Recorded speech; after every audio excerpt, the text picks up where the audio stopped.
ఈ ఉచిత బస్సు పథకానికి ముఖ్యమంత్రి గారు స్త్రీ శక్తి అని చెప్పేసి నామకరణం కూడా చేయటం జరిగిందని చెప్పేసి మనం చేస్తాను. దాన్ని కేబినెట్ ఆమోదించడం కూడా జరిగింది. ఈ పథకం పేరు స్త్రీ శక్తి.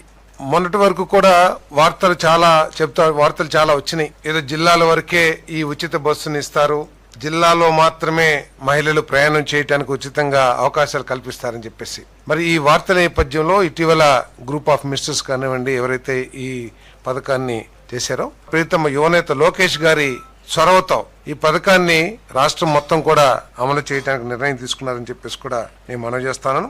ఈ పథకం ద్వారా ప్రభుత్వానికి 1942 కోట్ల రూపాయలు, నెలకి 102 కోట్ల రూపాయలు భారం పడుతుందని చెప్పేసి కూడా నేను ఈ సందర్భంగా తెలియజేస్తా ఉన్నాను. మరి దాదాపు 75% బస్సుల్లో ఏపీఎస్ఆర్టీసీ రవాణా చేస్తున్న దాదాపు 11,200 బస్సుల్లో దాదాపు 11,449 బస్సుల్లో 8,456 బస్సుల్లో ఉచిత బస్సు పథకం అనేది అమలు కాబోతుందని చెప్పేసి కూడా ఈ సందర్భంగా తెలియజేస్తాను.